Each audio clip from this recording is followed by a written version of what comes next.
கர்த்தருடைய பரிசுத்த நாமத்திற்கு மகிமை உண்டாவதாக. இயேசு கிறிஸ்துவின் நாமத்தினாலே உங்கள் யாவரையும் வாழ்த்தி வரவேற்கிறேன். இந்த நாள் தியானத்துக்கென கர்த்தர் கொடுத்த வேத வசனம் அப்போஸ்தலர் 10ஆம் அதிகாரம் 34, 35 வசனத்தை நான் உங்களுக்கு வாசிக்கிறேன். அப்போஸ்தலர் 10ஆம் அதிகாரம் 34 மற்றும் 35 வசனங்கள். அப்பொழுது பேதுரு பேசத் தொடங்கி, தேவன் பட்சபாதம் உள்ளவள் அல்ல என்றும், எந்த ஜனத்திலாயினும் அவருக்கு பயந்திருந்து நீதியை செய்கிறவன் எவனோ அவனே அவருக்கு உகந்தவன் என்றும் நிச்சயமாய் அறிந்திருக்கிறேன். கர்த்தருக்கு ஸ்தோத்திரம். கர்த்தருக்கு உகந்தவன் என்கிற தலைப்பிலே தேவனுடைய வார்த்தையை நான் உங்கள் முன்பாக வைக்க விரும்புகிறேன். நாம் ஜெபிக்கலாம். அன்பின் தகப்பனே, இந்த காலை வேலைக்காக நாங்கள் நமக்கு நன்றி செலுத்துகிறோம். கர்த்தாவே ஸ்தோத்திரம். எங்களோடு கூட கர்த்தர் பேசுங்க.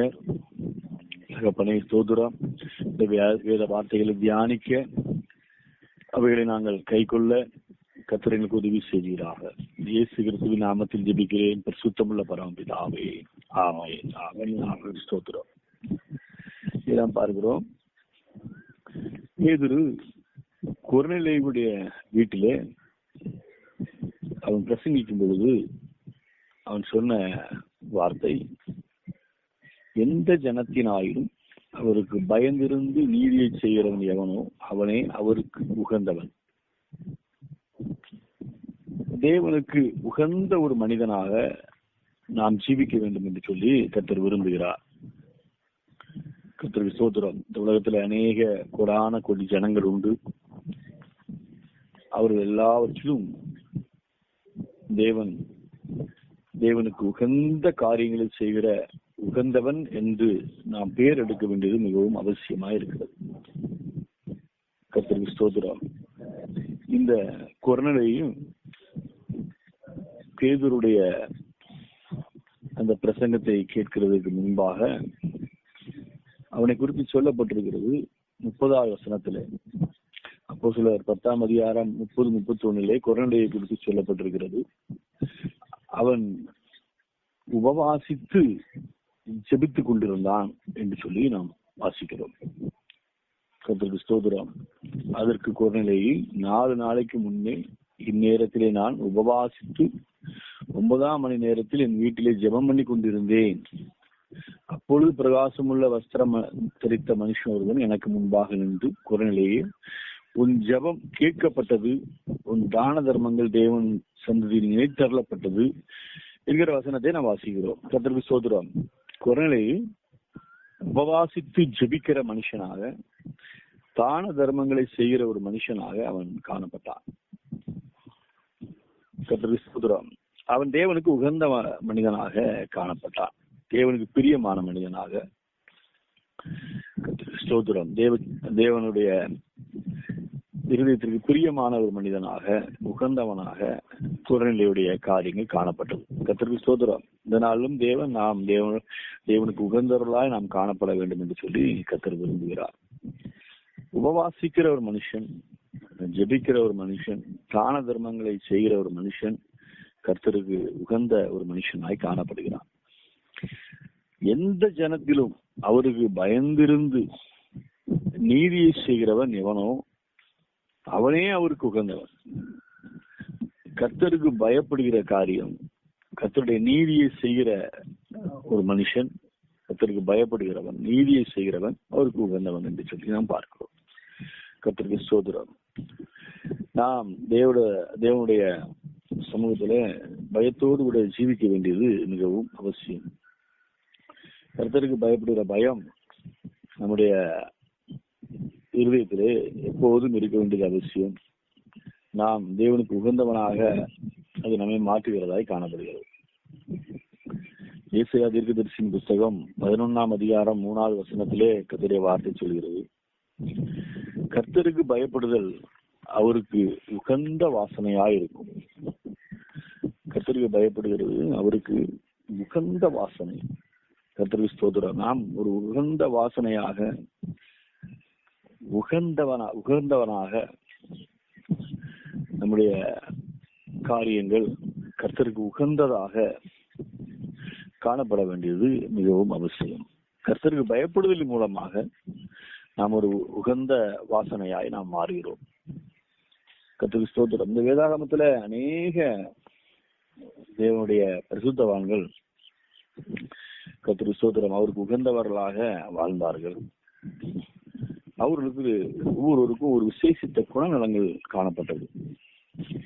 குறிப்பா யாக்கோபை குறித்து நாம் பார்ப்போம் என்று சொன்னால், யாக்கோபை குறித்து வேதத்தில் அநேக பகுதிகளிலே நாம் வாசிக்க முடியும். கர்த்தருக்கு ஸ்தோத்திரம். யாக்கோபை சிநேகித்தேன், ஏசாவை வெறுத்தேன் என்று ஆண்டவர் சொல்லுகிறதையும் நாம் பார்க்கிறோம்.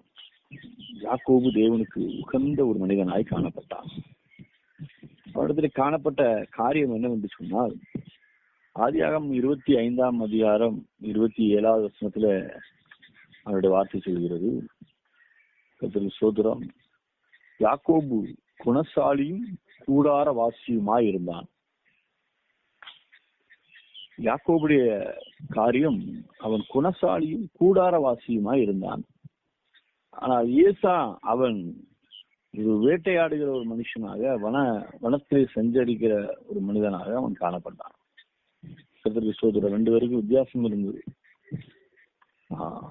இவன் ஒரு நற்குணசாலியாக அவன் காணப்பட்டான். ஒரு நற்குணம் நமக்கு அவசியம், நல்ல குணநலங்கள் அவசியம். கர்த்தருக்கு ஸ்தோத்திரம். நல்ல குணநலங்களின் மூலமாக நாம் தேவனுக்கு உகந்த ஒரு ஜீவியத்தை நாம் ஜீவிக்க முடியும். நற்குணம். கர்த்தருக்கு ஸ்தோத்திரம். தீய சிந்தனைகள், தீய காரியங்கள் விட்டு விலகி கர்த்தருக்கு ஸ்தோத்திரம் நற்குணசாலியாக ஒரு நல்ல நற்குணம் உள்ள ஒரு மனுஷனாக நாம் ஜீவிக்கும் பொழுது நம்முடைய செய்கிற எல்லா காரியங்களும் கர்த்தருக்கு உகந்ததாக இருக்கும். கர்த்தருக்கு ஸ்தோத்திரம். கர்த்தருக்கு மகிமை உண்டாகட்டும். தாவீதை குறித்து பார்ப்போம் என்று சொன்னால், தாவீது தேவனுக்கு இருதயத்திற்கு அவன் ஏற்றவனாய் காணப்பட்டான். உகந்தவனாய், தேவனுக்கு இருதயத்திற்கு ஏற்றவனாய் அவன் காணப்பட்டான்.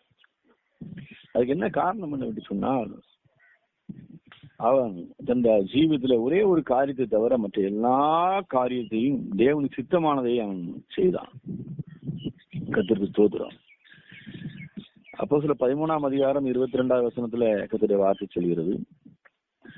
தாவீதை என் இருதயத்திற்கு ஏற்றவனாய் கண்டேன், எனக்கு சித்தமானவைகளை எல்லாம் அவன் செய்வான். நம்முடைய ஜீவிதத்துல நாம் தேவனுக்கு சித்தமானவைகளை எல்லாம் நாம் செய்ய வேண்டும். அப்படி செய்யும் பொழுது தேவனுக்கு இருதயத்திற்கு ஏற்றவனாக உகந்த ஒரு ஜீவியத்தை நாம் ஜீவிக்க முடியும். கர்த்தருக்கு மகிமை உண்டாவதாக. ஸ்தோத்திரம். தேவ சித்தம் நம்முடைய ஜீவியத்திலே நிறைவேற வேண்டியது அவசியம். கர்த்தருக்கு ஸ்தோத்திரம். இந்த உலகத்துல நாம் நிறைவேற்ற வேண்டிய காரியம் தேவ சித்தம்.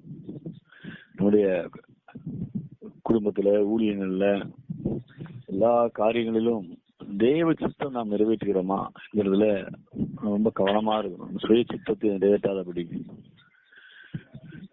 சுயபலத்தில் நிற்காதபடிக்கு தேவ சித்தத்தை நிறைவேற்றுகிற ஒரு மனுஷனாக நாம் காணப்படும் பொழுது நாம் தேவனுக்கு உகந்த ஒரு ஜீவியத்தை நாம் ஜீவிக்க முடியும். கர்த்தருக்கு மகிமை உண்டாவதாக. ஸ்தோத்திரம். அதே போல விதத்துல ஆபேலை குறித்து பார்க்கும் பொழுது, ஆபேலுடைய காணிக்கையை தேவன் ஏற்றுக்கொண்டார். கர்த்தருக்கு ஸ்தோத்திரம். அவனுடைய பலியை ஏற்றுக்கொண்டார். நம்முடைய ஜீவியம் அங்கீகரிக்கப்பட்ட ஒரு ஜீவியமாக காணப்பட வேண்டும். நாம் செய்கிற எந்த ஒரு காரியமும் தேவனால் அங்கீகரிக்கப்படுகிறதாய் காணப்பட வேண்டும். கர்த்தருக்கு ஸ்தோத்திரம். ஆபேலுடைய காணிக்கையை தேவன் ஏற்றுக்கொண்டார். காயினுடைய பலியை அவர் ஏற்றுக்கொள்ளவில்லை. ஆபேல் தேவனுக்கு உகந்த பலியை அவன் செலுத்தினான். எபிரேயர் 11ஆம் அதிகாரம் 4வது வசனத்திலே கர்த்தருடைய வார்த்தை சொல்கிறது. விசுவாசத்தினாலே ஆபேல் காயினின் பலியிலும் மேன்மையானவைகளை தேவனுக்கு செலுத்தினான். மேன்மையான பலியை தேவனுக்கு செலுத்தினான் விசுவாசத்தினாலே. நம்முடைய ஜீவியத்துல விசுவாசம் ரொம்ப முக்கியம். கர்த்தரை விசுவாசிக்கிற அந்த விசுவாசத்தின் மூலமாக, விசுவாசத்தின் ஜீவியத்தின் மூலமாக நாம் தேவனுக்கு உகந்த ஒரு ஜீவியத்தை நாம் ஜீவிக்க முடியும். உகந்த ஒரு மனுஷனாய் நாம் ஜீவிக்க முடியும். கர்த்தருக்கு ஸ்தோத்திரம். விசுவாசம், கர்த்தருக்கு ஸ்தோத்திரம், நம்முடைய வாழ்க்கையில நம்மை தேவனுக்கு உகந்த மனுஷனாக மாற்றும், பிரியமான மனுஷனாய் மாற்றும். விசுவாசத்துல நாம் உறுதியா இருக்க வேண்டியது மிகவும் அவசியம். கர்த்தருக்கு மகிமை உண்டாவதாக. ஸ்தோத்திரம். அதே போல ஏனோக்கை பார்ப்போம் என்று சொன்னால், ஏனோக்கும் தேவனுக்கு மிகவும் ஒரு பிரியமான ஒரு ஜீவியத்தை செய்த ஒரு தேவ மனிதன்.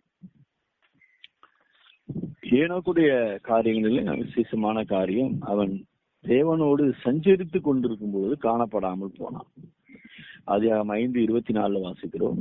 ஏனோக்கு தேவனோடு கூட சஞ்சரித்து கொண்டிருக்கையில் காணப்படாமல் போனான். தேவன் அவனை எடுத்துக்கொண்டார். தேவனுக்கு உகந்த ஒரு மனிதன், தேவனுக்கு பிரியமான ஒரு தேவ மனுஷன், அவனை தேவன் எடுத்துக்கொண்டார்.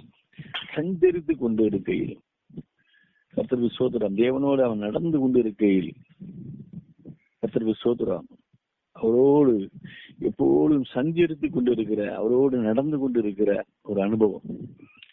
கர்த்தருக்கு ஸ்தோத்திரம். தேவனை சார்ந்திருக்கிற ஒரு அனுபவம், எப்பொழுதும் அவருடைய மார்புல சாய்ந்திருக்கிற ஒரு அனுபவம். கர்த்தருக்கு ஸ்தோத்திரம், நம்மை தேவனுக்கு உகந்தவனாய் பிரியமுள்ளவனாய் மாற்றுகிறது. கர்த்தருடைய பரிசுத்த நாமத்திற்கு மகிமை உண்டாவதாக. ஸ்தோத்திரம். இப்படி ஒரு ஜீவியத்தை நாம் ஜீவிக்க வேண்டும் என்று சொல்லி கர்த்தர் விரும்புகிறார்.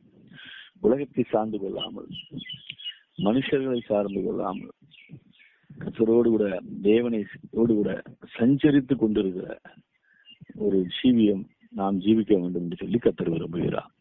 கர்த்தருடைய பரிசுத்த நாமத்திற்கு மகிமை உண்டாவதாக. ஸ்தோத்திரம். அதே போல ஆரோனை குறித்து நாம் பார்க்கும் பொழுது, ஆரோனுடைய அந்த காரியம் தேவனாலே அங்கீகரிக்கப்பட்டதாக, உகந்ததாக தேவன் ஆரோனை அங்கீகரித்த காரியத்தை நாம் பார்க்கிறோம். என்னாகும் 17ஆம் அதிகாரம் 5 முதல் 8 வரையிலும் உள்ள வசனங்களிலே நாம் வாசிக்கும் பொழுது, நான் தெரிந்து கொள்கிறவனுடைய கோல் துளிர்க்கும் என்று தேவன் சொல்லுகிறதை பார்க்கிறோம். அங்கே ஆரோனின் கோல் துளிர்த்திருந்தது, அது துளிர் விட்டு பூ பூத்து வாதுமை பழங்களை கொடுத்தது என்று சொல்லி பார்க்கிறோம். 12 கோத்திரத்துல ஆரோனை தேவன் தெரிந்து கொண்டார், விசேஷமாய் தெரிந்து கொண்டார். தேவனுடைய ஊழியத்துக்கு தெரிந்து கொண்டார், தெரிந்து கொள்ளப்படுகிறது. கர்த்தருக்கு ஸ்தோத்திரம். யார் மனம் திரும்பி ரட்சிக்கப்படுறாங்களோ அவங்க தெரிந்து கொள்ளப்படுகிறார்கள். கர்த்தருக்கு ஸ்தோத்திரம். மனம் திரும்புதல் மூலமாக தேவன் நம்மை தெரிந்து கொள்கிறார், தனக்கென தன்னுடைய பிள்ளையாக மாற்றுகிறார். கர்த்தருக்கு ஸ்தோத்திரம். சூசன் பர்சன், அவன் ஒரு தெரிந்து கொள்ளப்பட்ட ஒரு ஜீவியம், ஒரு மனிதனாக, தேவனால் அங்கீகரிக்கப்பட்ட ஒரு மனிதனாக அவன் காணப்பட்டான். கர்த்தருக்கு ஸ்தோத்திரம். நம்முடைய ஜீவியத்திலேயும் நாம் எப்போதும் தேவ சமூகத்திலே ஒரு மனம் திரும்பி, கர்த்தருக்கு ஸ்தோத்திரம், பாவங்களை அறிக்கையிட்டு மனம் திரும்பி ஜீவிக்கிற ரட்சிக்கப்பட்ட ஒரு ஜீவியம் கர்த்தருக்கு ஸ்தோத்திரம் மிகவும் அவசியம். ரட்சிப்பு, கர்த்தருக்கு ஸ்தோத்திரம், ரட்சிக்கப்பட்ட ஒரு மனிதனாக ஆரோன் காணப்பட்டான். அதன் மூலமாக அவனுடைய கோல் துளிர்த்தது என்று சொல்லி நாம் பார்க்கிறோம். தேவன் நமக்கு தந்த அந்த வெளியேறப்பட்ட ரட்சிப்பை நாம் மிகவும், கர்த்தருக்கு ஸ்தோத்திரம், அதை நிறைவேற்ற, அந்த ரட்சிப்பு நிறைவேற்ற மிகவும் ஒரு அர்ப்பணிப்புள்ள ஒரு ஜீவியத்தை நாம் செய்ய வேண்டியது மிகவும் அவசியமா இருக்கிறது. அப்படி ஜீவிக்கும் பொழுது நம்முடைய கோல் துளிர்க்கிறதாய் காணப்படுகிறது, ஜெயம் நம்மளே உண்டாகிறது. கர்த்தருக்கு மகிமை உண்டாவதாக. இவனமாய் வேதத்திலே காணப்படுகிற அநேக பரிசுத்தவான்கள் தேவனால் அங்கீகரிக்கப்பட்டது போல நாமும் கூட அந்த விசேஷித்த குணநலங்கள் நமக்குள்ளே சொந்தமாக்கி கொள்ளும் பொழுது, விசேஷித்த குணநலங்களின் மூலமாக தேவன் நம்மையும் அவர் அங்கீகரிக்கிறார், உகந்த வாசனையாய் ஏற்றுக்கொள்கிறார், அவர் நம்மை ஆசீர்வதிக்கிறார். கர்த்தருக்கு ஸ்தோத்திரம். இந்த வார்த்தையை கேட்டுக்கொண்டிருக்கிற ஒவ்வொருவரும் தேவனுக்கு சொந்தவர்களாய் மாற வேண்டும் என்று சொல்லி கர்த்தர் விரும்புகிறார். கர்த்தருக்கு ஸ்தோத்திரம். கர்த்தருக்கு பயப்படுகிறதன் மூலமாக, அவருடைய நீதியை செய்கிறது மூலமாக, கர்த்தருக்கு ஸ்தோத்திரம், கர்த்தருக்கு சித்தமான காரியங்களை செய்கிறதன் மூலமாக, தேவனை விசுவாசிக்கிறதன் மூலமாக, ஒரு நற்குணமுள்ள ஒரு குணசாலியாய் நாம் ஜீவிக்கிறதன் மூலமாக, தேவனோடு சஞ்சரித்துக் கொண்டிருக்கிற ஒரு அனுபவத்தின் மூலமாக, மனம் திரும்பி ரட்சிக்கப்படுகிற மேலான அந்த அனுபவத்தின் மூலமாக தேவனுக்கு உகந்த ஒரு ஜீவியத்தை நாம் ஜீவிக்க முடியும். உபவாசித்து செபிக்கிறதன் மூலமாக தேவனுக்கு உகந்த ஒரு ஜீவியத்தை ஜீவிக்க முடியும்.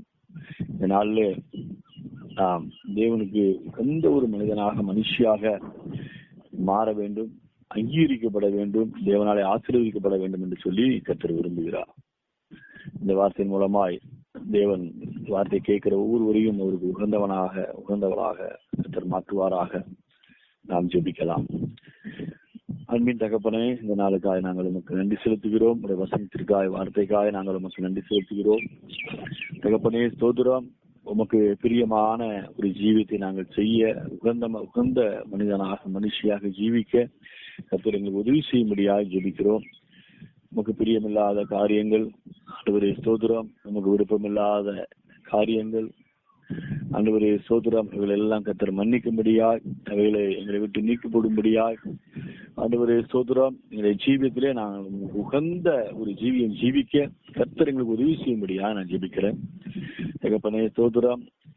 இந்த வசனத்தை, வார்த்தையை கேட்டுக்கொண்டிருக்கிறவங்க, வியாதிஸ்தர்கள் வியாதிகள் குணமாகும்படியாய் ஜெபிக்கிறோம்ப்பா. கட்டுகள் அறுக்கப்படும்படியாய் ஜெபிக்கிறோம். கர்த்தாவே ஸ்தோத்திரம். அற்புதங்கள் அதிசயங்கள் நடக்கும்படியாய் ஜெபிக்கிறோம். கர்த்தாவே ஸ்தோத்திரம். பொல்லாத வல்லமைகள் இருந்து ஒரு விடுதலை உண்டாகும்படியாய் ஜெபிக்கிறோம்.